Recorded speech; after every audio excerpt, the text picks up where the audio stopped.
you so much for coming aboard today. It is a historic day. Boom, there's the bat signal, the pasta signal. It's out there. But you can also see right up over here, this is your choice right here, ladies and gentlemen, the Meteor 2024 just ended all. It's a historic day. It is October 7th. We have a special show planned for you. A lot of great analysts, a lot of guests, some talking about electoral politics, some just talking foreign policy, some talking a little bit of electoral politics and foreign policy. But if you want to know about foreign policy as what is taking place in Damascus, in Syria, there was a lot of people I heard at the Democratic convention who were Democrats were saying Assad's a brutal dictator.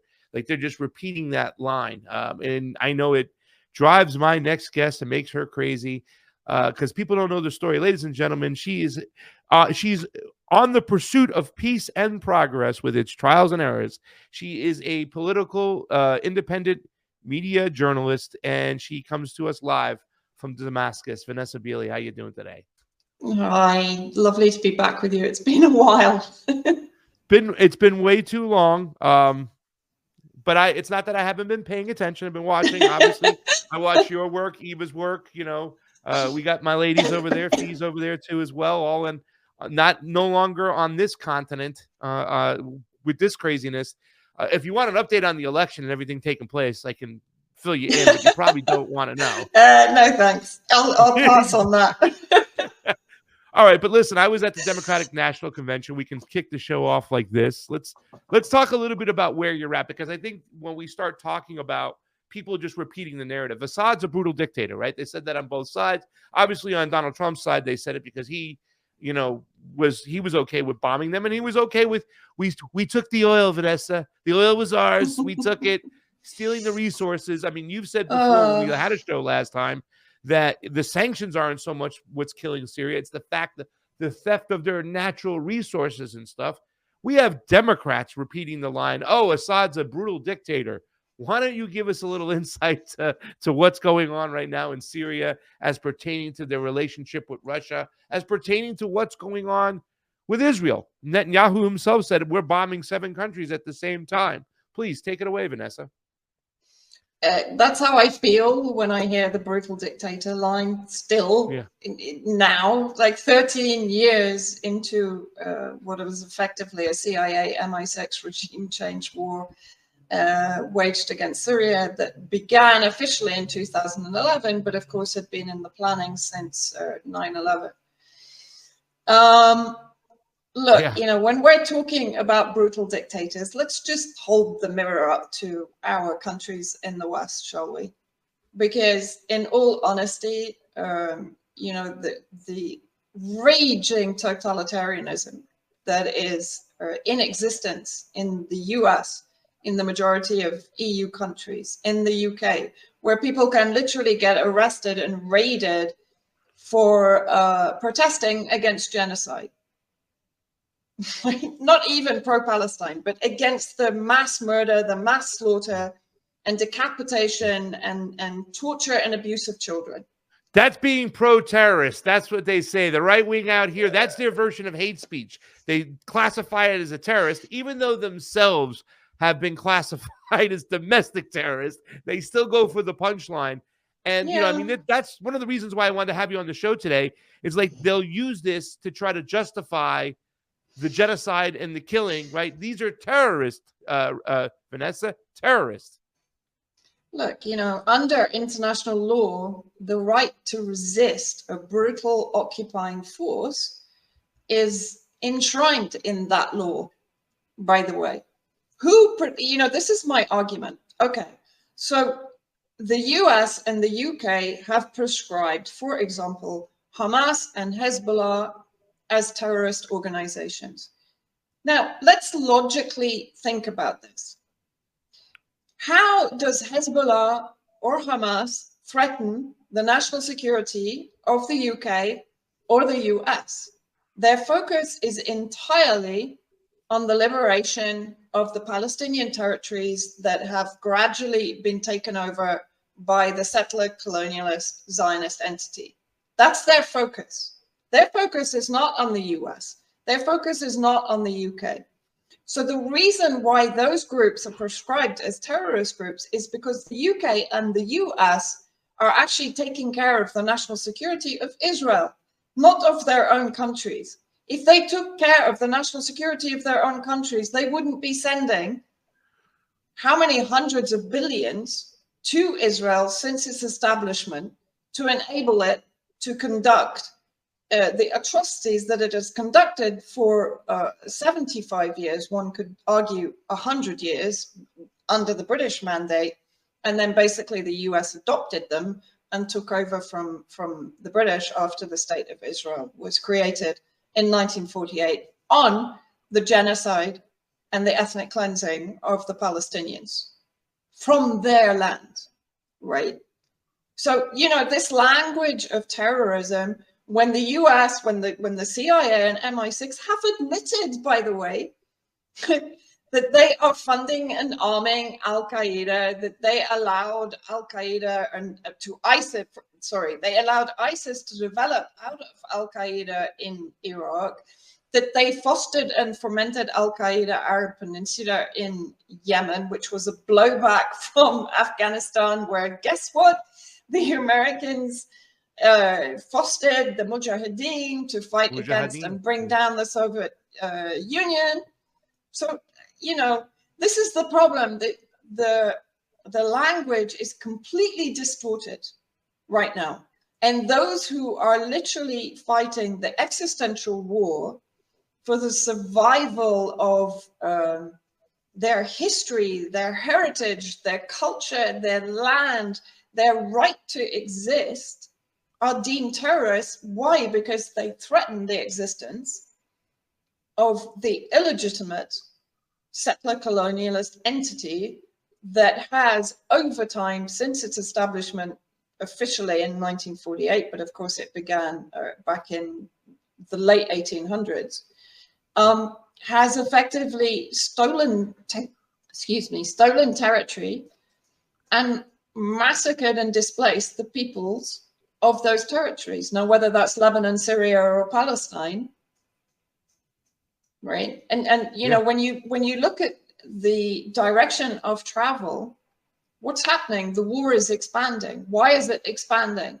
Because it's been clear since the Clean Break Doctrine in 1997, and since the Oded Yinon Plan, etc., there's plenty of documentation of where Israel sees itself eventually. And that means further land theft from Saudi Arabia. I'll come on to that later, because I don't think they actually need to steal the land from some of the territories that are pictured on the map, because God bless Trump, you know, he didn't start any wars, but he enabled them. And he effectively did the hybrid war work that prepared the ground for Biden's administration and prepared the ground for Trump to come back and then potentially follow that roadmap towards war with Iran. Because I have no faith in the kind of Republican Democrat paradigm. It doesn't exist, in my opinion. The roadmap is the same. The way of getting there may change slightly, but they're still on the same roadmap. Every administration succeeds the next one. It's like you're passing a baton. Exactly. So many things I want to unpack right there, your opening statement, because it's, you know, I you know, Vanessa, obviously I consider you to be a friend. We haven't met in person yet. I know we will one day. But I love your passion, and it's like when you give an explanation, I understand why you do the work you do.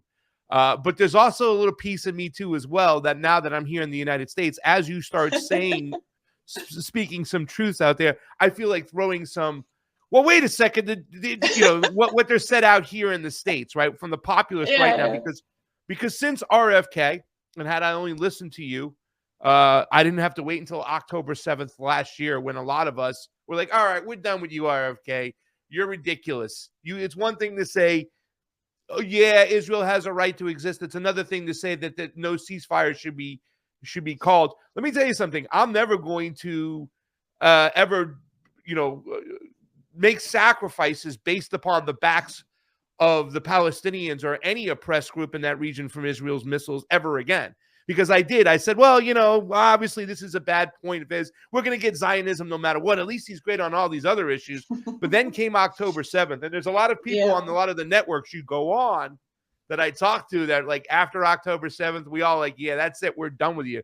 And ever since he joined Trump's campaign, I've had this gut feeling shortly after, especially since the debate with Donald Trump and Kamala Harris. I've had this gut feeling like, okay, they're definitely going to give it to Donald Trump.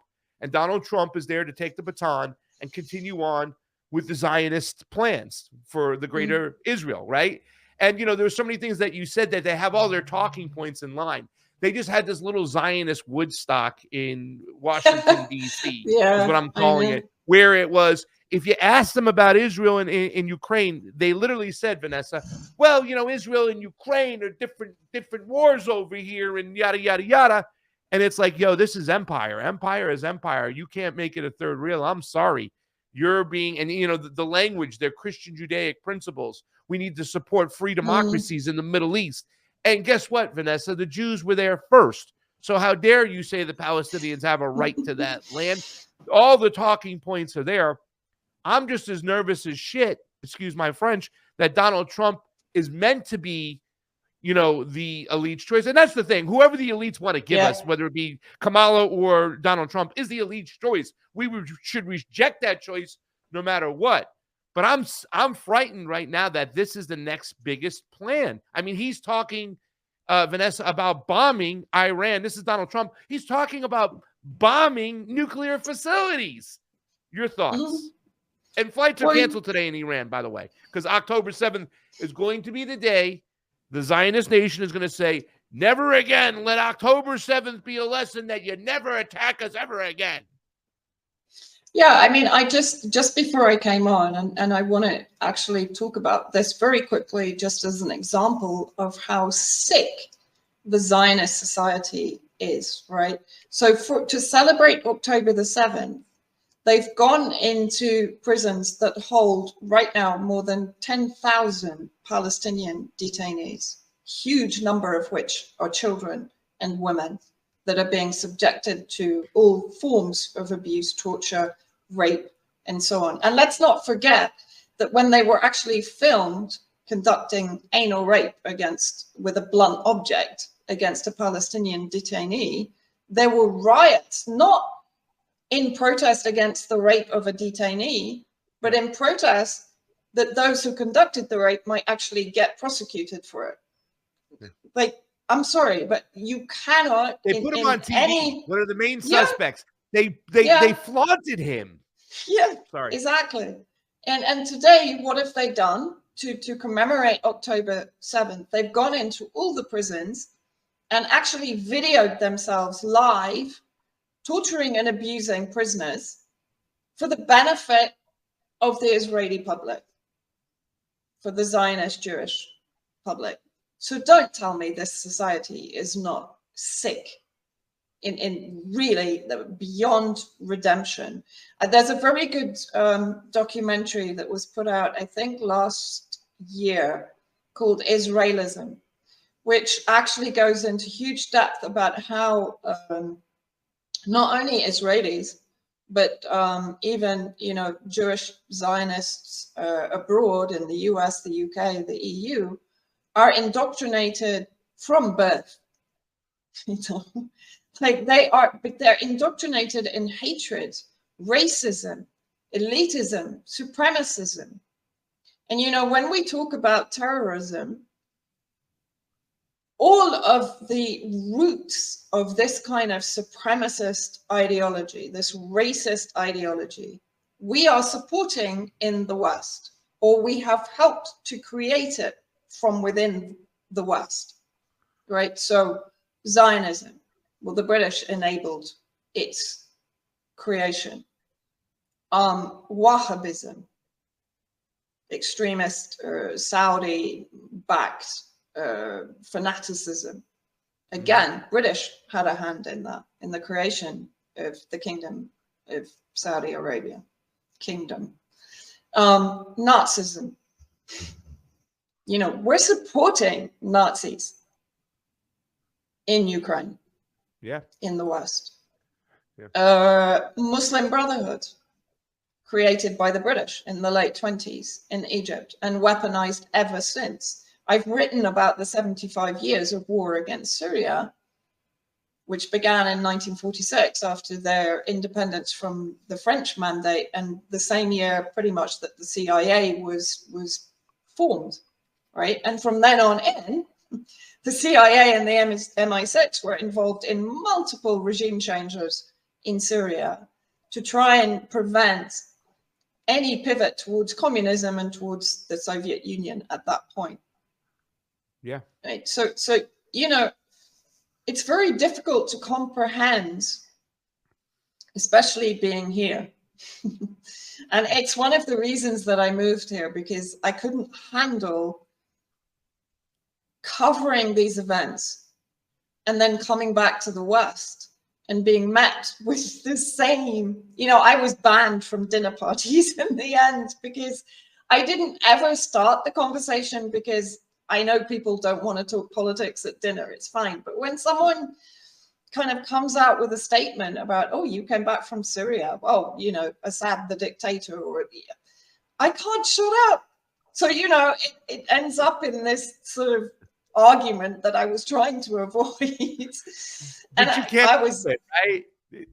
It's crazy, because this is the thing. It's always like when I talk, you know, with Fee about my approach as opposed to her approach. It's very much like yours and Eva's approach, where it's like, oh, hell no, I got no tolerance for bullshit. There we go.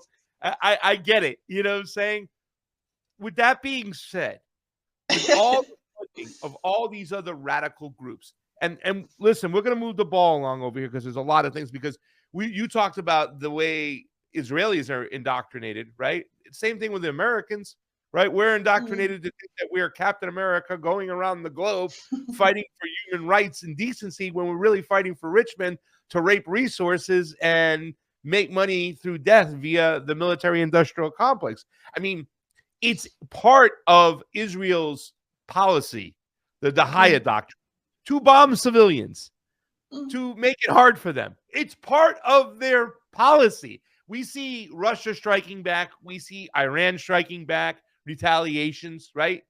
But we see them hitting military targets. Yeah, the Israelis exactly. hit humans, and then they make an excuse for us. Well, Hamas is hiding behind them.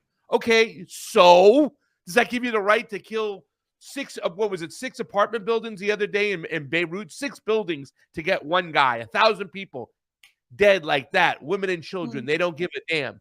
So, I mean, we're also indoctrinated to believe that we're supporting those who are fighting for freedom and liberty. I mean, I rooted for the Mujahideen in Rambo 3 or Rambo 2, whatever it was.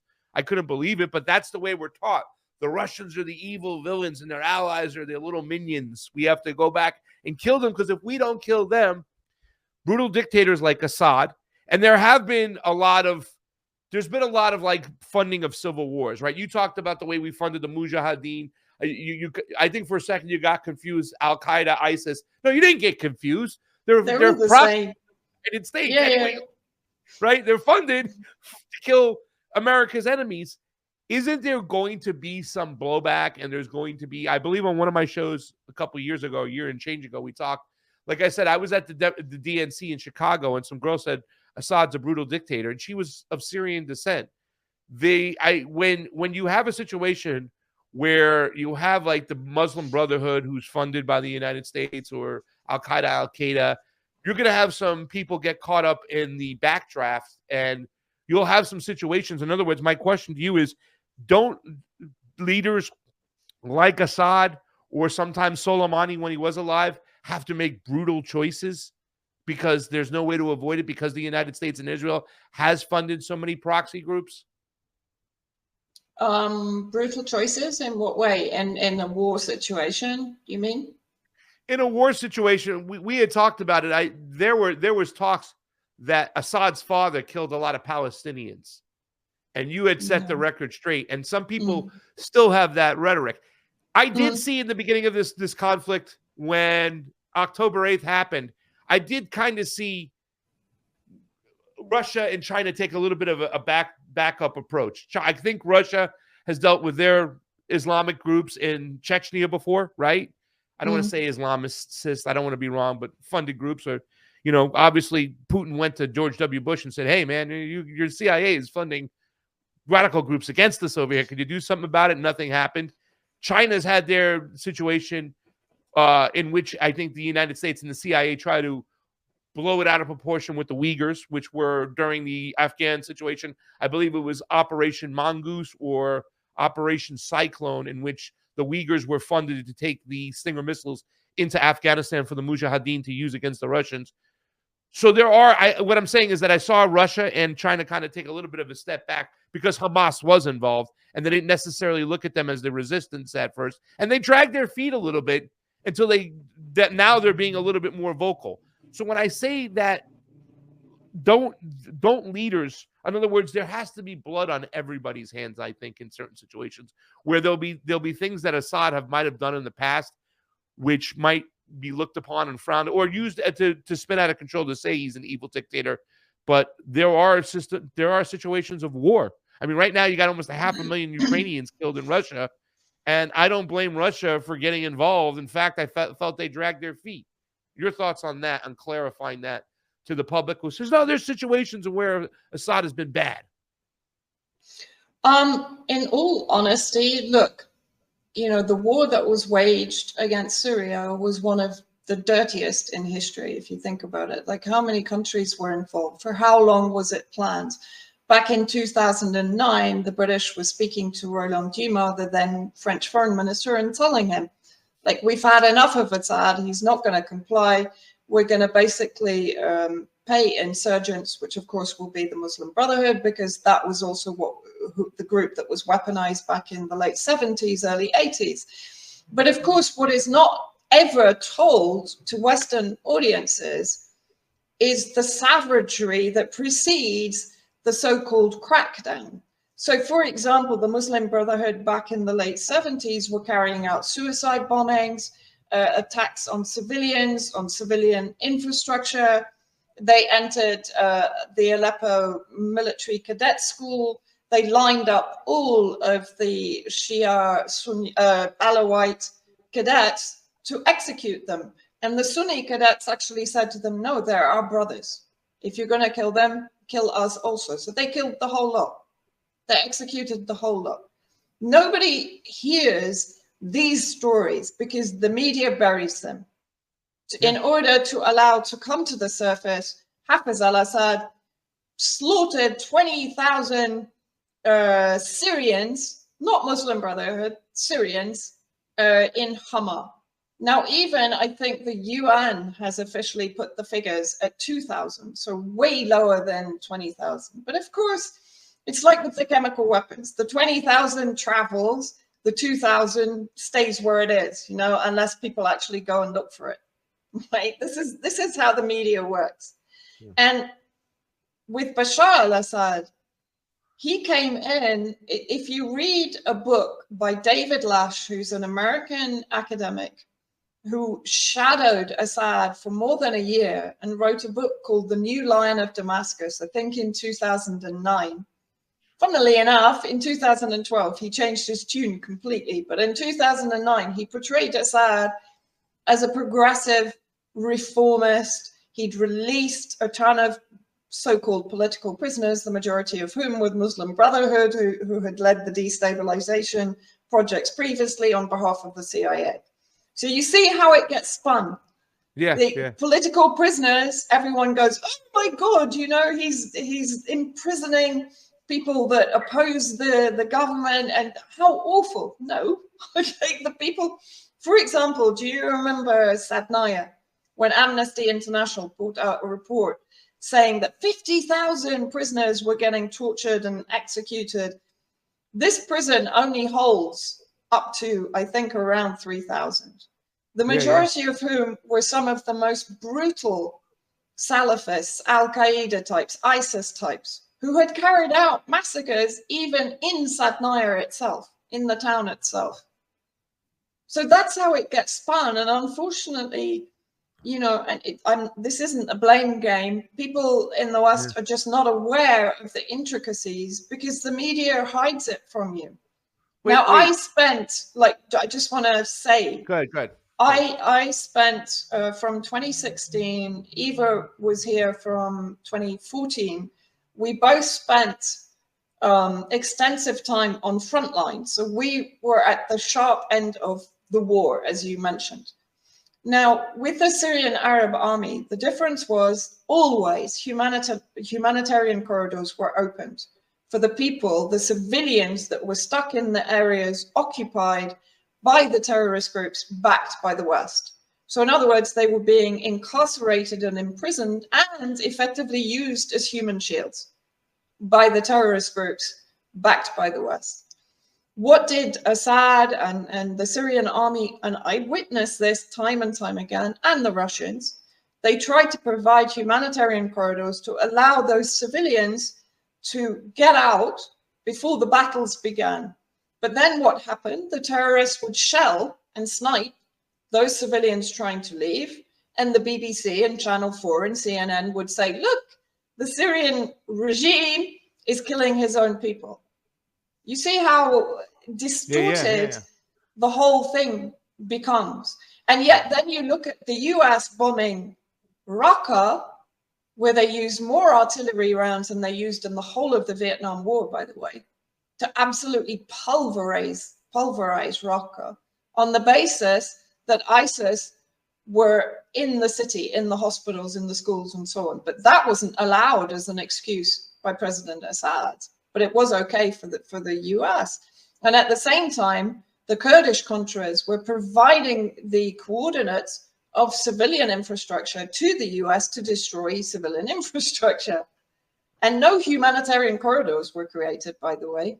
And all the mines that the US laid to prevent people leaving Raqqa are still there and are still killing people today. So what's the difference? So what you're saying is that the media, the stenographers of the ruling class, along with their Congress critters who work for the ruling class, when they tell a story, they only tell a partial story. Are you saying that the Israel-Gaza conflict didn't start on October 7th? I am, yes. Isn't that a surprise? When was the Nakba? 1941? I mean, come on. Yeah.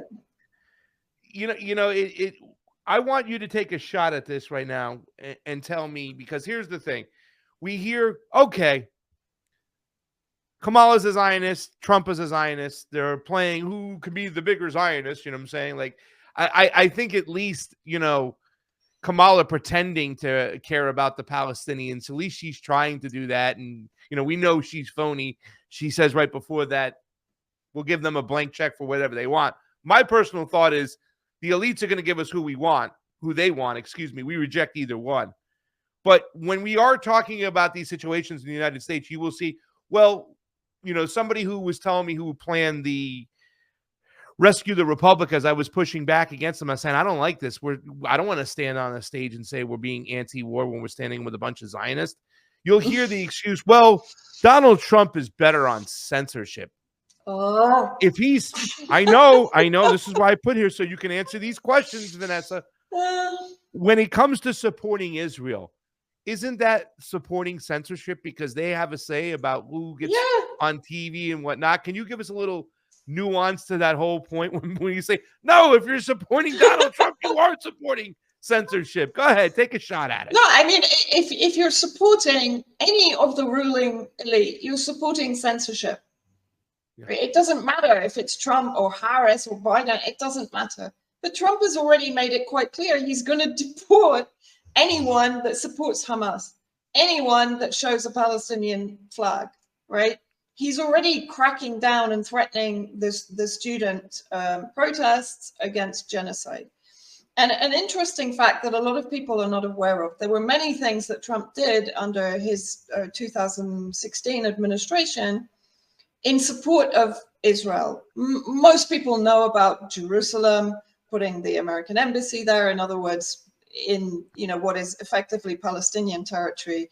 They know that he said, oh no, you can have the Golan territories, you've been there a while, you can have them. And he's even admitted recently that he bartered the Golan territories with what's her face, Miriam Adelson, right? He said it publicly.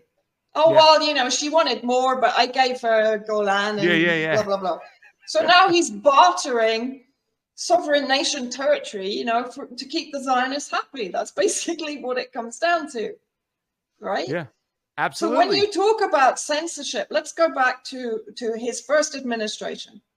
Now, I'm not saying he's not responsible for what Netanyahu does, but to a large degree they are, because they're in partnership.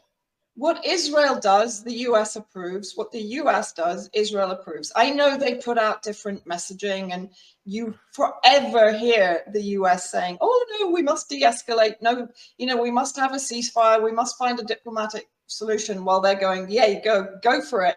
Bomb Beirut, bomb the hell out of Hezbollah. Let's get rid of them. Let's, you know, turn Lebanon into a sectarian, strife-ridden territory, and then let's start on Syria, and when we finish with Syria, let's move to Iraq, and let's start the war again in Yemen, because that will keep them occupied and stop them blockading the Red Sea, and then finally we've got Iran.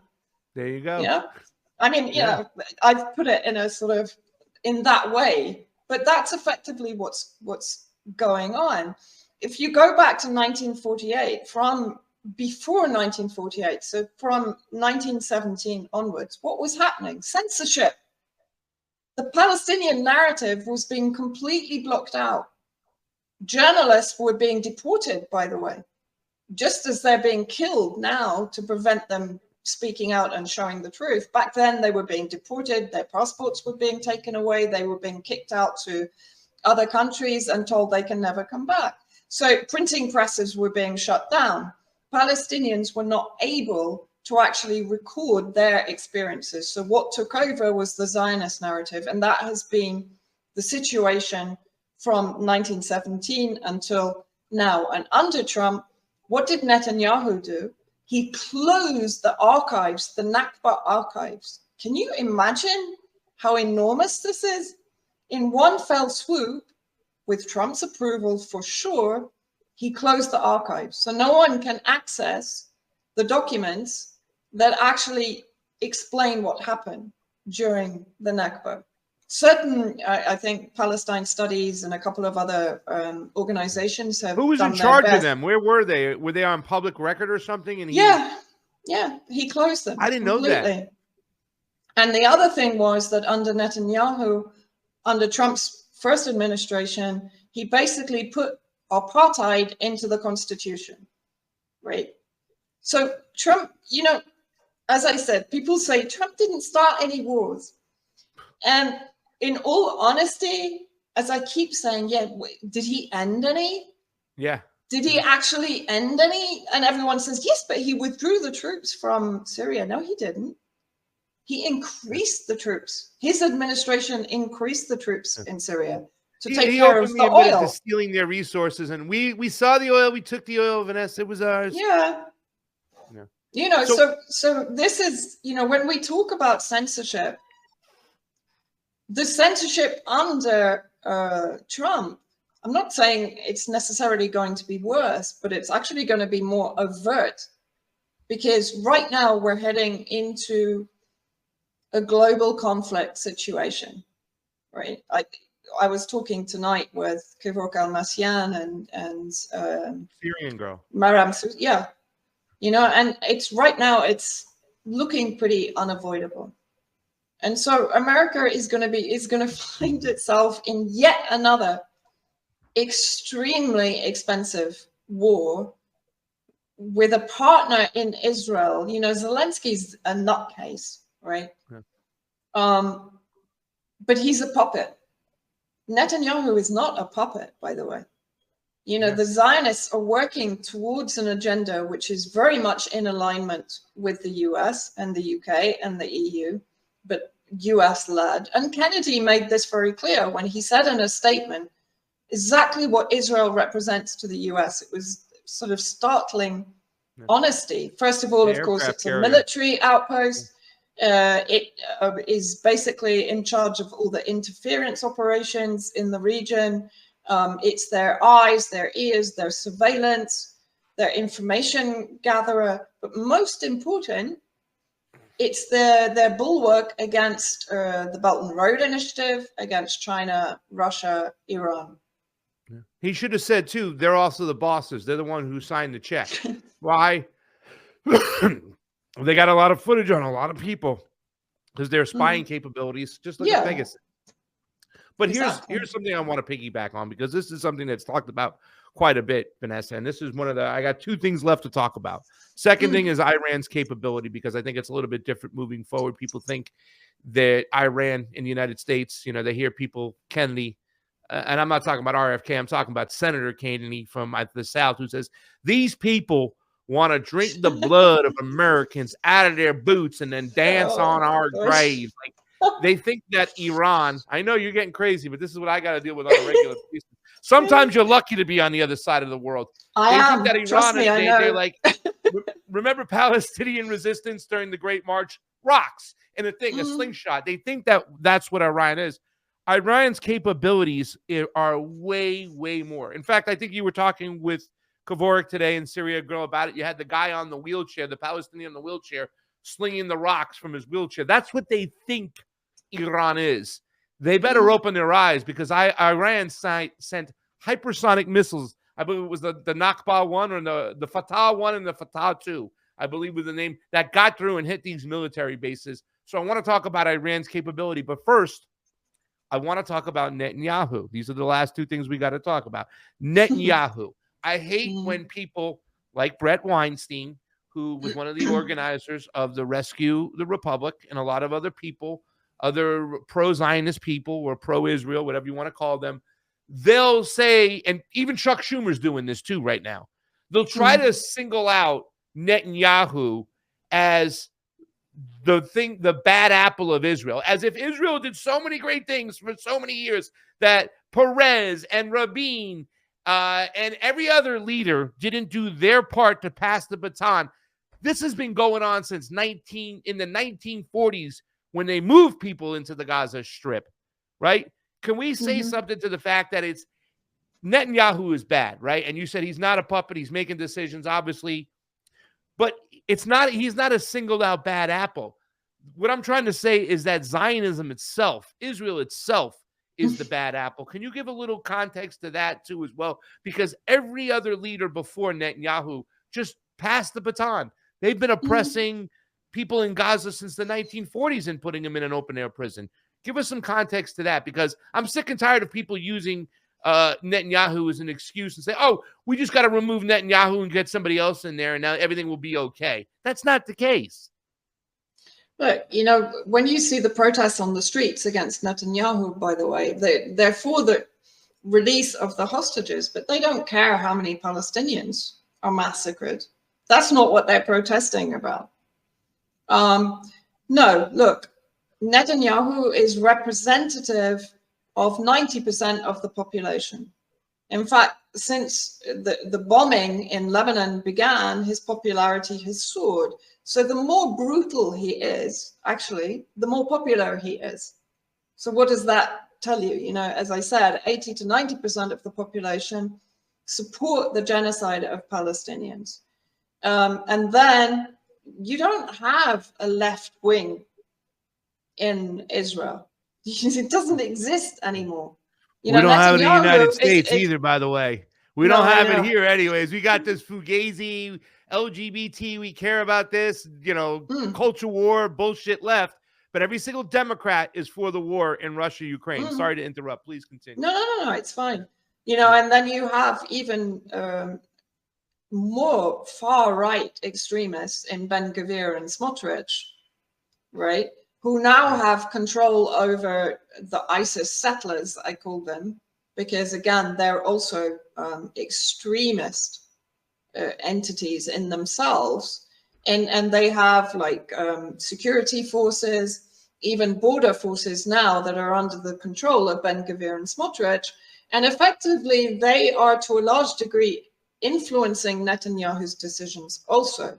Like Gallant, who is still extremist, by the way, and is still calling for the genocide of Palestinians, is considered to be a pragmatist and a moderate in comparison to Netanyahu and Ben Gvir and the far right that are part of the coalition of the Likud and Netanyahu's administration.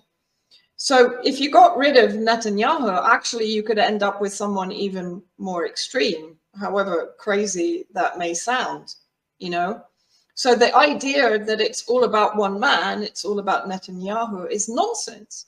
I mean, Netanyahu's reign of power goes back 3 decades.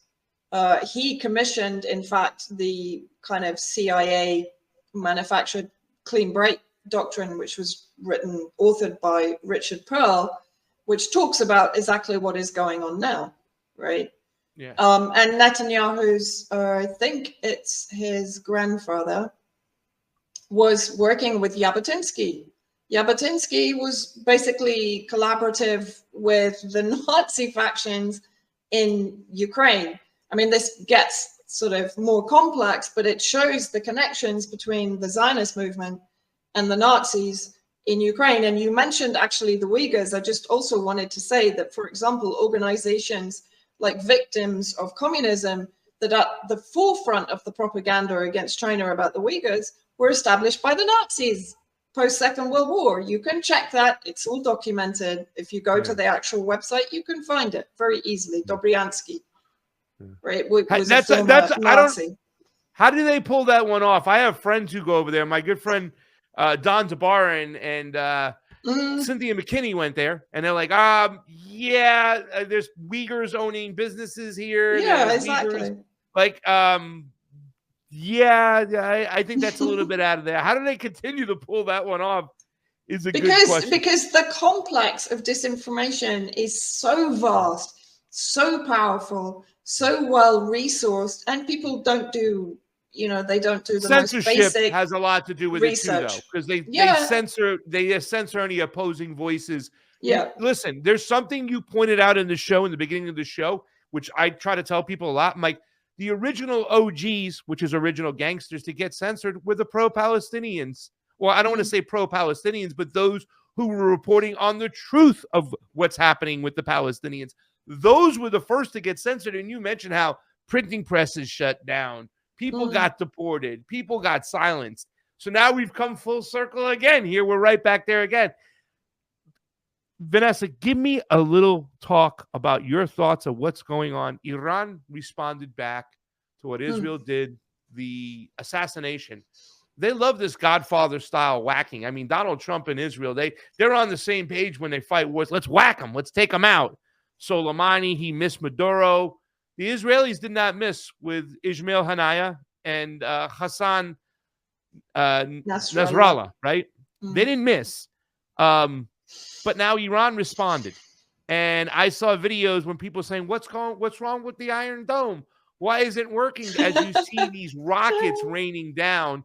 I said before, this ain't people from like the March of Return, I believe it was called, where they were throwing rocks. Iran's capability is a little bit different. I mean, I saw a video of a Sky News reporter talking to Mohammed Morandi, and I swear to God, Mohammed Morandi was almost talking with glee, like, this ain't the old school days here. We got thousands of tunnels underground that we were preparing, and we can launch rockets from wherever we're at. We got 90 million strong. You're a colony. It will not be as you think it will be. We gave you a little shot yesterday. The spanking can be much harder. Your thoughts on Iran's capability moving forward and what that can mean for the further conflict that either a Kamala Harris or Donald Trump would bring to the table? Because as we know, as the United States go, Israel goes. Or as Israel goes, the United States goes. It's interchangeable. Those rockets and those bombs, they're not only being made by the United States, they're being signed. I know you saw that. They're being signed by some of our lawmakers. Truly freaking gross. Give us a little insight and some context to Iran's capability and what could it mean moving forward. Well, I think what's interesting is if you look at the retaliation back in April, that was effectively a fact-finding mission, right? They already warned the US and the UK and all the allies of Israel that they were going to do it. They basically said it's going to happen at this time and this date. So everyone was prepared, right? And everyone thought, oh, but that's just rubbish.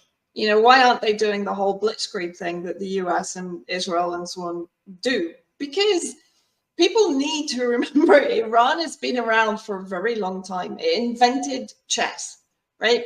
it understands strategy. And so, of course, that April retaliation, they discovered how really to bypass the air defense, whether it's Iron Dome, David Sling, Arrow 1-2. So they saturated it with the drones, right? Mm-hmm. And then basically sent in the missiles. And it worked. Even in this kind of relatively low-key attack, it worked. Yeah. So they were like, they knew it worked. So what happened the other night, Hezbollah was firing multiple barrages of rockets, which saturated the air defense, all of them. And then Iran started. And Iran sent in, I don't think they were hypersonic. I think they were ballistic. But it was a combination of drones, some of their old stocks of missiles, right? They were not using their kind of, hit gear. They were really using outdated missiles that they needed to get rid of. They were past their sell-by date.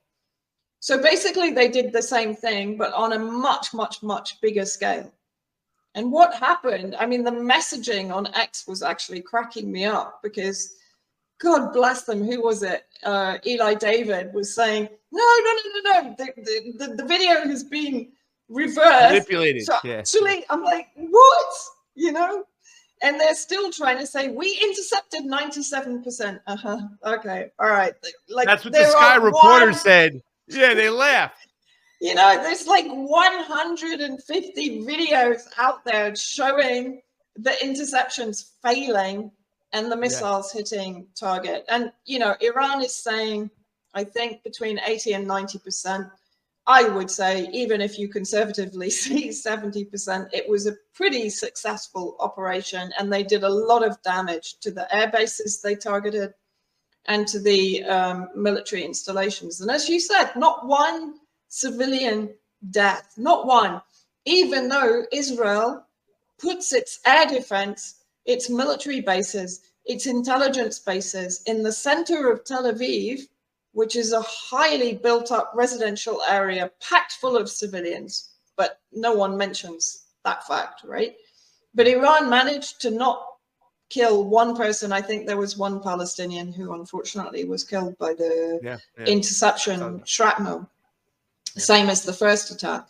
But Iran, I mean, it's only used a tiny percentage of its capability so far, and it's been developing air defense. It's been developing. I mean, it's all drones. The time recently. They're peeling drones off the manufacturing line like crazy. In fact, I mean, they have so many drones there coming off that they're everywhere. And what we saw with Yemen in Saudi Arabia, the way they struck deep into Saudi Arabia's territory, I think the Israelis understand what's going on. I believe that Israel wanted to take Gaza not only for the gas deposits and to complete their ethnic cleansing, but they also want to build desalination plants because they're surrounded by a bunch of people who don't like them.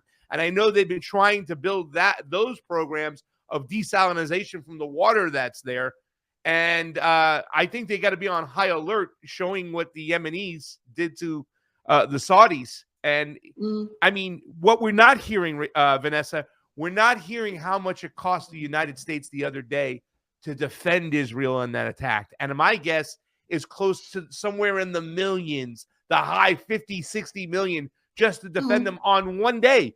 So Iran has the capability to financially drain the West if they want to, or at least make it really expensive to the point where people back home go like, how much is this costing us again? Go ahead. No, but I think it's also really important. I can't remember. It was a post on X, and I haven't sort of looked into it yet. But, the occupied territories, which is known as Israel in the West, has very little essential infrastructure. I'm talking oil, water, as you mentioned, desalination plants, etc. It would basically take, I don't know, how long did that attack happen? We saw them passing here, maybe 15 minutes, half an hour max, right? In that amount of time, if Iran wanted to, it can completely plunge Israel into the dark ages. Yeah, yeah. Because it can destroy all of their resources. They don't really have any. They're stealing everything from the Palestinians, including gas, oil, etc. Right? Water. Yeah. 30% of their water comes from the occupied Golan. That's why they wanted it. It's not only oil. It's water is going to be one of the most valuable resources for the ruling elite. The what's the river in Lebanon? They want to go north of. They want to occupy Litani, north of that the river. Litani. Yeah. Yeah, that's a lot of people don't factor that in. Please continue. Yeah. So for Iran to actually incapacitate Israel is very easy. And the other day, you mentioned the US ships were also trying to intercept. Jordan was trying to intercept. None of them were successful. So imagine that Iran, at this point, Iran is, let's say, it's reacting not in anger, it's reacting in a cold, calculated way as a measured, proportional retaliation. But if Israel hits any kind of strategic target inside Iran, they've already threatened, they already said the response will be brutal. And, you're not going to be prepared for it. And they're not. And not only that, I mean, there's been a lot of hype about the collaboration between Russia and Iran, but I do think Russia has been helping with the development of air defense and so on. And one of the reasons that the retaliation took a long time, because everyone was sort of saying, why is Iran not retaliating, etc., was that they were preparing for what comes next. They were preparing the territory for potentially a war with the US-Israeli alliance in the future. You said Iran. They invented chess. I got to tell you this much. I hate playing chess against Fam Fiorella. She's always thinking 2-3 moves ahead. It looks like the Iranians are thinking 2-3 moves ahead. Vanessa Beeley, thank you so much for coming on. Please, everybody, go follow Vanessa's work. Where's the easiest way to go follow your work? I go check out your Twitter or your X until Elon decides to take it down. I'm sure you're on a list. You better be careful. So Substack, Telegram, or X are probably the best places to find me. Vanessa, we love you. Thank you so much for coming on this historic day. Please be safe. Thank you so much for having me. Take care.